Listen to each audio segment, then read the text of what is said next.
Today, we are going to make a delicious Japanese burdock dish and an oyster mushroom stir fry.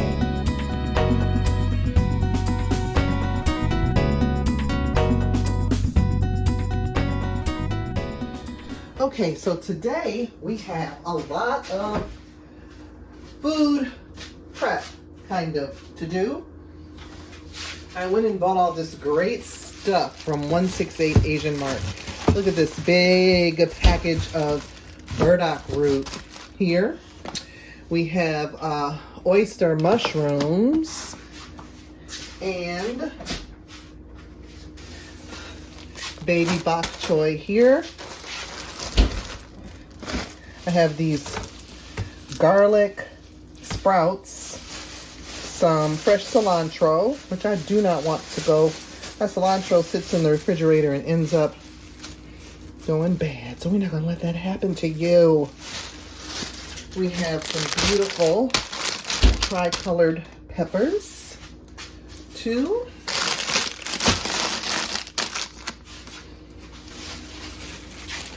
Carrots.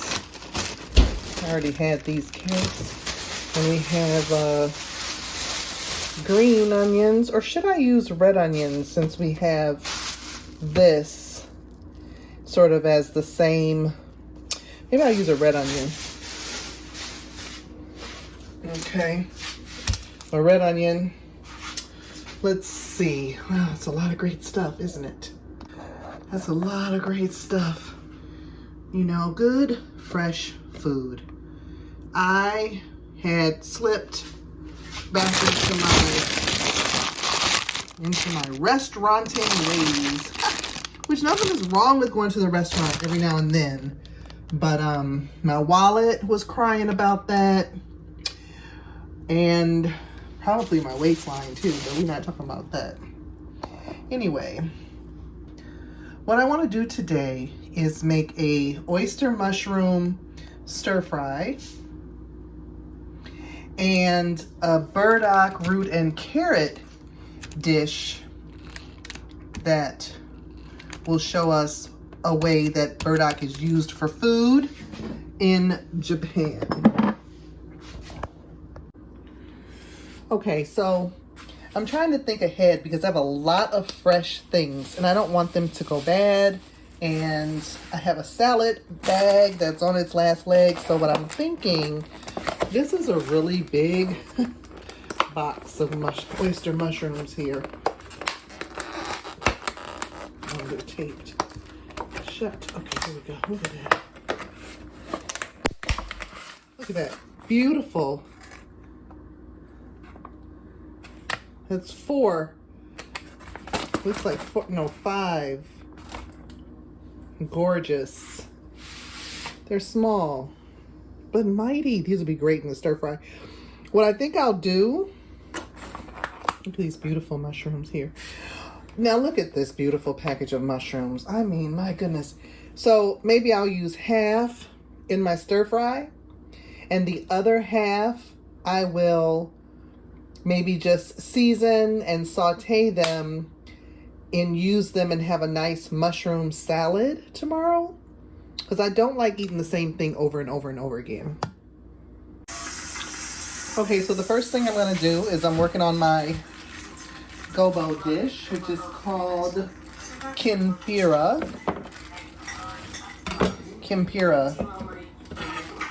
I don't know how many of these I'm going to use. I mean, because one of these, as you can see, I mean, that is going to be cut down into a lot of burdock, right? And it's very clean. Like when you get it out of the ground, you really have to scrub it. But luckily, when we have the cultivated variety, it is very clean and ready to go, basically. So let me rinse this off right quick. So I washed it off, and I have seen different things. One, a lot of them said do not use a vegetable peeler because the flavor is right underneath the skin. I've heard folks that don't want to peel it at all. I have seen folks use a vegetable peeler, and I saw folks scrape it with a knife, and then I saw one that said, do the back of the knife, because you don't want, again, to go so deep. So, I'm going to do the back of the knife. That's just what I want to do. Oh, and look. It does come off very easily. And I really don't think I mind if there's a little bit left on. This is the back of the knife. Scraped up. Ooh. Ooh, it smells so good. I love the way burdock smells. Now what I will say is burdock does oxidize quickly. So we're going to have a bowl of cold water ready, just like when you boil potatoes. You know, burdock does remind me of a cross between a potato and a carrot in some ways. It's crispy like a carrot, but it acts like a potato sometimes. But it doesn't get soft enough. I don't think you could do mashed burdock. You know, I tried doing hash browns out of burdock, and it didn't go so good. Okay, so I have my bowl of cold water here. And what I'm going to do is I want really long slices. So that it has a lot of surface area. So see that angle I'm getting them on?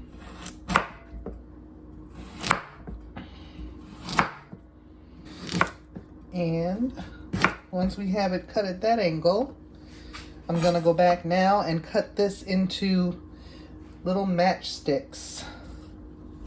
Get to practice our cutting skills here. Okay.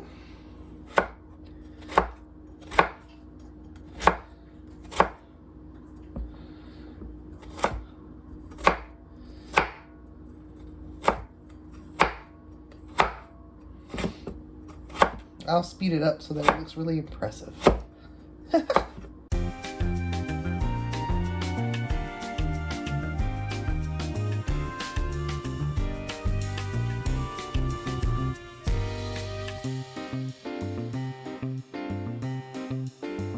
Okay, so burdock is very nutritious.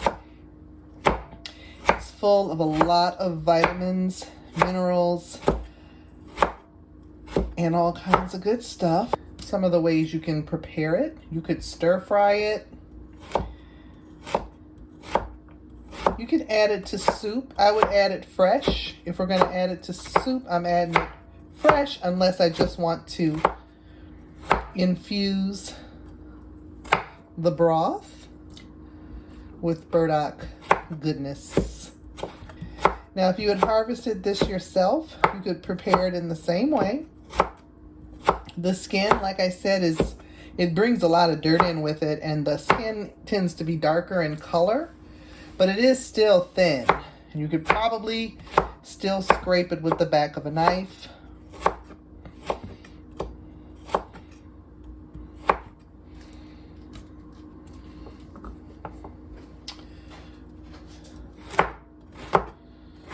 Okay, so how long did this take to cut up? 4 minutes. That's not bad. Now our carrots, we are going to go on and peel these. They've been washed. And these are tiny carrots, so it's not going to take much to get these into matchsticks.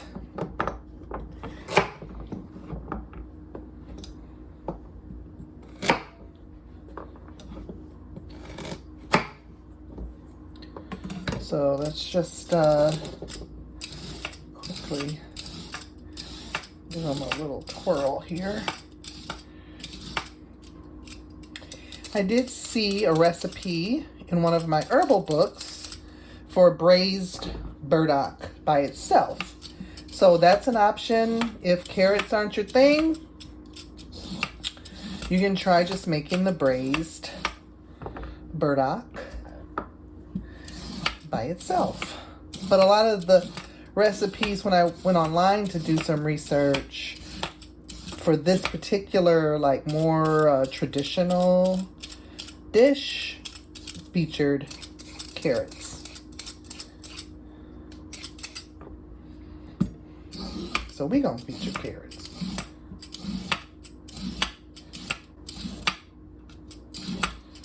Okay, I'm gonna get this little stuff here for the compost. Get this all to the compost. So now we're just gonna go about making these into about the same size as our burdock matchsticks.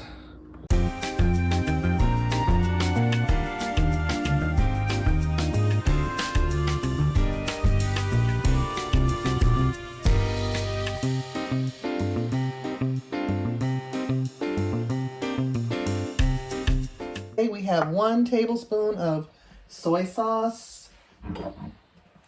We're going to do a tablespoon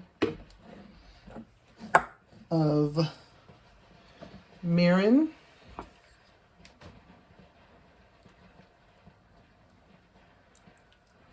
This is sweet cooking wine.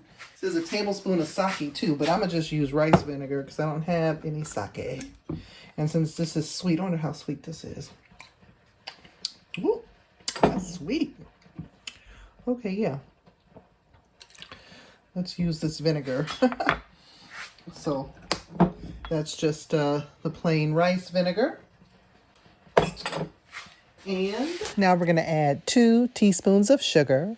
What I have here is a blend of coconut sugar and raw organic sugar because that's what I have. Use what you have, your preference. Next, we have some organic toasted sesame oil to taste and some red pepper flakes. So now it's time to drain the burdock root. I use 2 changes of water here, and I'm just going to pour that water off and get these ready to go into the skillet, which I have been preheating with just some regular cooking oil in it until it was nice and smoky hot. Okay.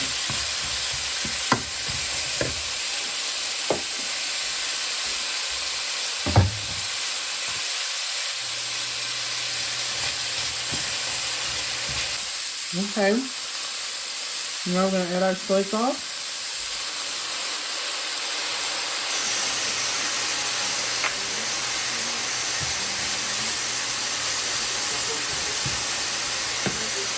The mirin and the rice vinegar.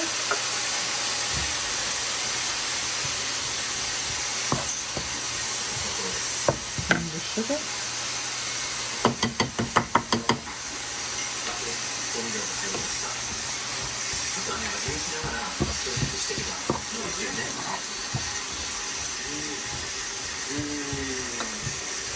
This thing's smelling good. I'm going to add a dash, it said to taste. I know not to go overboard with this.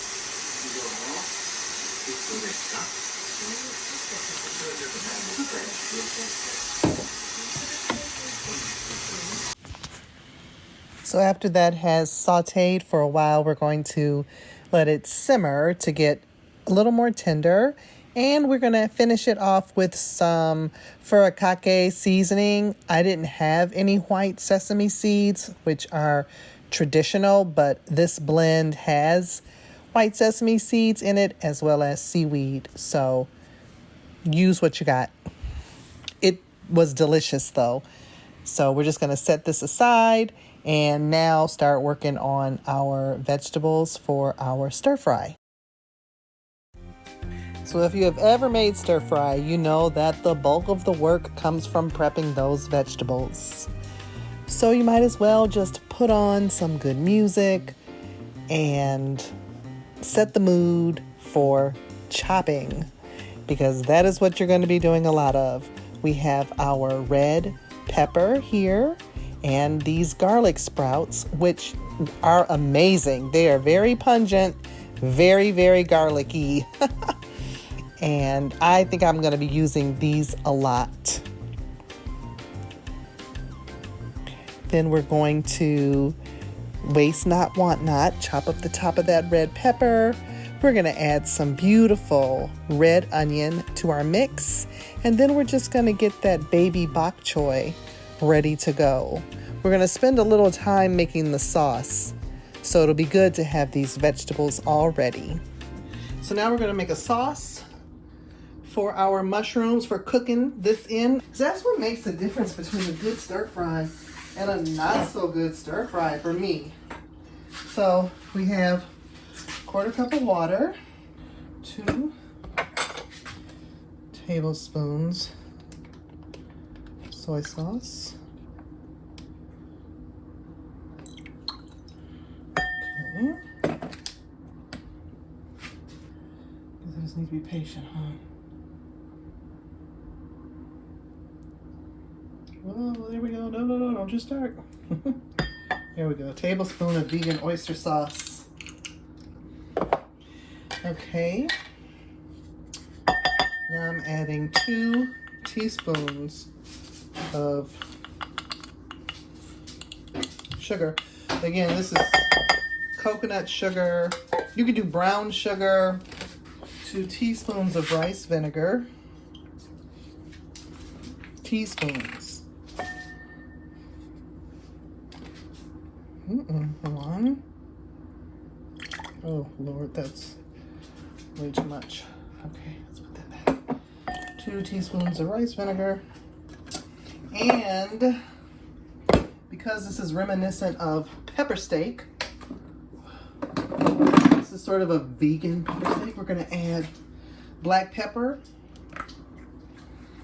also.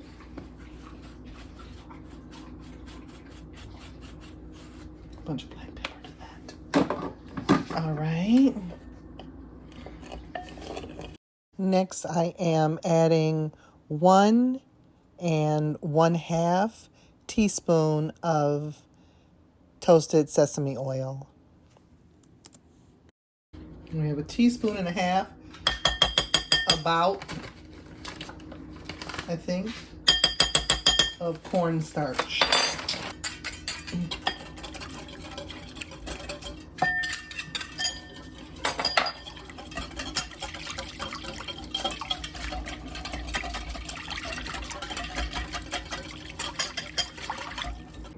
The pièce de résistance. We'll take our mushrooms here. Look at these gorgeous oyster mushrooms, right? We got, how many of these do we need? I don't know. That one is big. And we're just going to peel these off of this. I could cut it, I guess.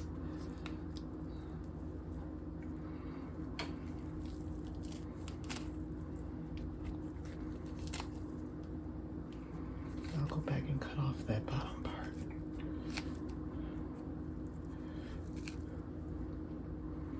Probably don't have to though, do I? Yeah, we don't want that woody part at the bottom.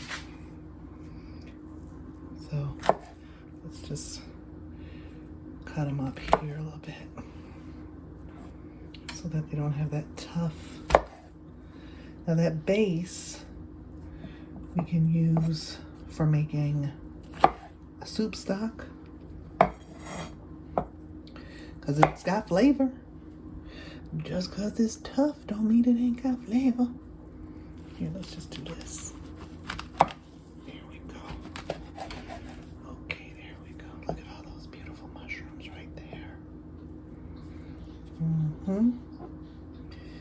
So, do we need more? We probably don't need more than this. So now we're going to season our mushrooms up a bit to get them ready for sauteing. We're going to use some of the same ingredients that were in our sauce. So we have 2 tablespoons of soy sauce,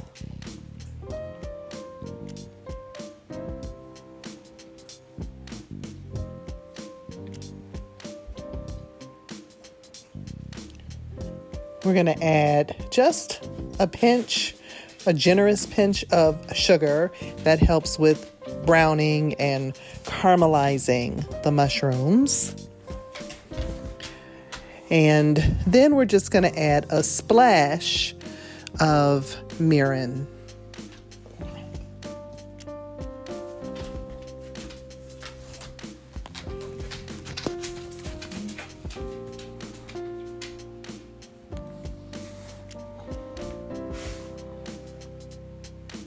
And this is sort of the same as when you marinate your meat before sauteing it or adding it to a dish.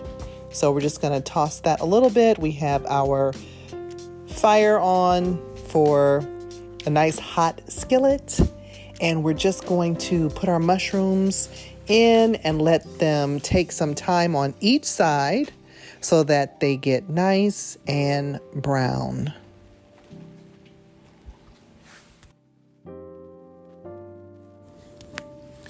Once they are nice and brown on both sides, I'm going to remove these to a bowl and we're going to start on our vegetables.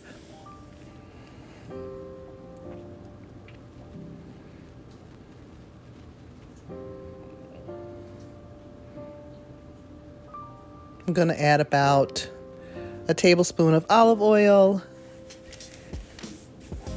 and I have some chopped fresh ginger, and we're just going to get that going.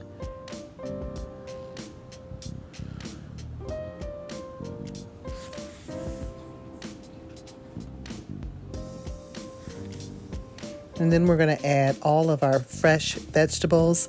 Look at these colors. It just looks so beautiful to me.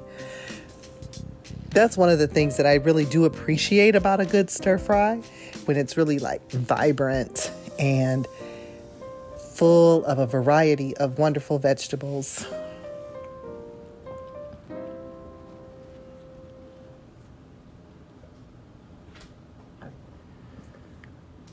Once these have simmered and sauteed for a while but are still crisp, I'm taking them off the heat. And I'm going to saute my baby bok choy separately. I don't know, my thoughts were that this was going to be kind of a side dish to the stir fry.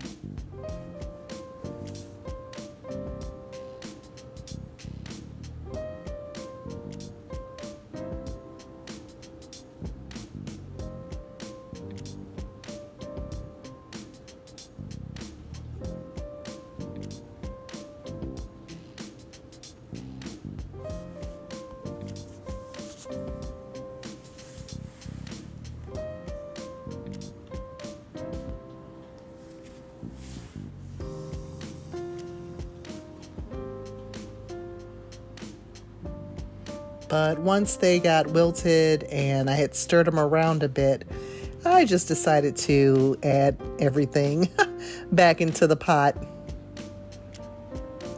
All of our vegetables, our delicious sauteed mushrooms. And now it's time for our sauce.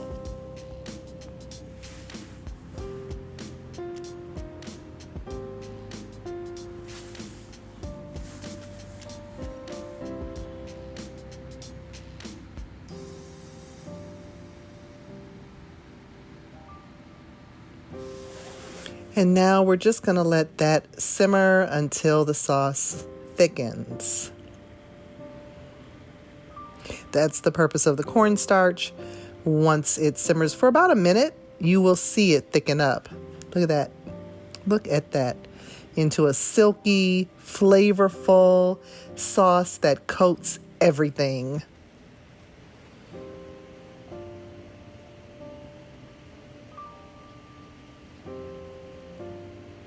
Now, right about now, I realized that I hadn't made any rice, so it's Trader Joe's to the rescue. We decided to make squiggly noodles to go along with the dish. I have my water boiling already, and they only take about 4 minutes to make. So once they were tender, I just decided to combine them with our stir-fry vegetables. So this is what we ended up with the noodles. That turned out really good. I mean, it's perfect. And there's enough sauce to flavor the noodles well. So let me see how I'm gonna plate this some kind of way. Everything turned out so good. Oh, so I hope that this was inspiring for you to go try some burdock. And a nice alternative to meat, this mushroom stir fry.